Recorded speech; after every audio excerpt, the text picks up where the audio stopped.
I always have to begin by correcting Eric somehow. There is never ample time for questions and answers. William James, one of the few philosophers who knows how to write, said that most of philosophy is meaningless because their questions don't make a difference. Which way you answer the question, if it makes a difference, makes the question meaningful. If not, not.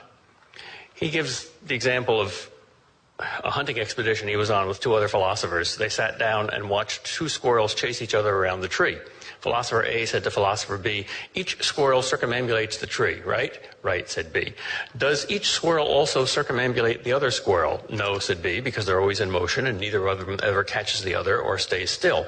Oh, yes, they do, said A, because circumambulation is a transitive relationship. If you circumambulate the tree, you must circumambulate each other. Not so, said B. They argued for a half hour, stalked off in opposite directions, calling each other hopeless dunderheads, and vowed never to speak to each other again. William James said, I think I have just seen the history of Western philosophy.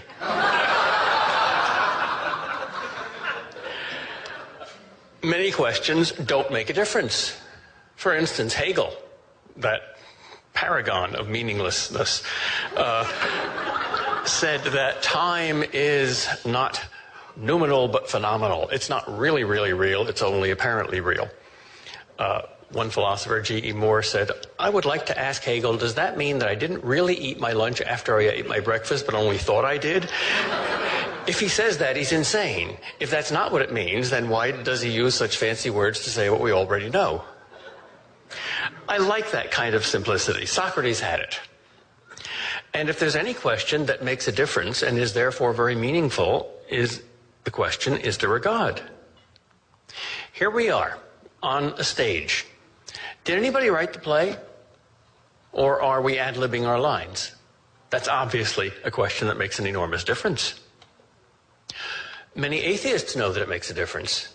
Sartre says, the atheists of the French Revolution thought that God didn't make a difference. We want to discard this unscientific hypothesis. But meanwhile, we must get on with the business of living, which is to be good to each other and to seek the truth and to have children and to keep the human race going. Why, says Sartre? He prefers Dostoevsky. If there is no God, then everything is permissible, but nothing is meaningful. It makes a difference. Freud, another atheist, knew that the existence of God made a difference. He classified religious faith as a species of insanity, collective insanity, which of course it is if it isn't true. Imagine Jimmy Stewart in that old movie, Harvey. He believes in this 16-foot-high invisible rabbit. Harvey's the most important person in his life. He always consults Harvey before he makes a decision. He talks to Harvey. Harvey doesn't exist.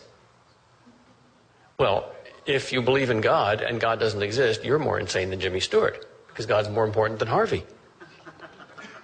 So obviously this makes a difference. Different kinds of gods make different kinds of differences. The bigger the god, the bigger the difference. The pagan gods make differences. If you believe in Neptune, you might placate him so that you can survive a storm at sea.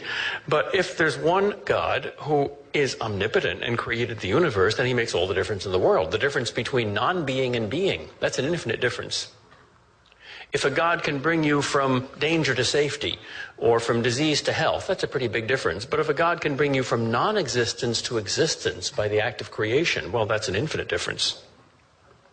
So the most important question is the existence of God, and the most important kind of God is the Judeo-Christian Muslim God who creates the entire universe, who makes an infinite difference. So let's talk about whether such a God exists. Can you prove that God exists? Yes and no. All proofs have limits. To prove that I exist, that's rather more difficult than you might think. To prove that this podium exists, that's quite possible. But can you prove everything about the podium or about me or anything else? Well, no. You can only prove a slice of something. And that's certainly true of God. And I think the slice of God that you can prove exists is a very thin slice indeed. It's enough to refute the atheist, but I don't want to give anybody false hopes. I do not think that you can prove everything the Bible means by God. But I do think that you can prove that a being exists that has some of those attributes. If there is a God, then he must be to us something like we are to a snail or a slug. And we must know about as much about him as the snail or slug knows about us. So if we're to know any more than that thin slice, he has to take the initiative. Thus, the notion of a divine revelation and of the human belief in a divine revelation, faith and revelation are correlative terms like color and sight. Faith simply means believing in a revelation. The notion that God has revealed himself and that it makes sense to believe in the things that he has revealed, even though you can't prove them, that in itself is a reasonable notion, although I don't think it can be proved. But it's a reasonable notion because if you use an analogy and look at all the things in the universe in a kind of a hierarchy, you find that if you're thinking simply about an idea, like a mathematical number, then you have total control of the situation. It can't do anything. If you're thinking about a thing that's real, independent of your consciousness, like a rock, well, all the activity is on your side. The rock can't move away and hide and lie to you, but there's a lot of stuff about the rock that you don't know. Then if you look at a living thing, like a plant, you can't totally predict what it's going to be tomorrow, at least not as well as what the rock's going to be tomorrow. So that's even harder to know. Then when you come up to the animal level, well, you have to win the confidence of an animal before it'll reveal itself to you. Some people have a way with animals, some people don't. When it comes to another human being, the activity is 50-50. If you want to know somebody, that somebody has to freely choose to reveal themselves to you, and you have to freely choose to be open to them. When it comes to a creature superior to a human being, like an angel, most of the activity has to be on the side of the superior. Finally, when it comes to God, all the activity has to be on God's part.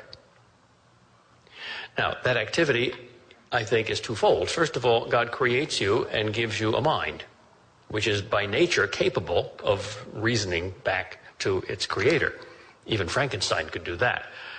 But then God also supplies needed to know information that the mind in its present state is inadequate to perform. Thus, the notion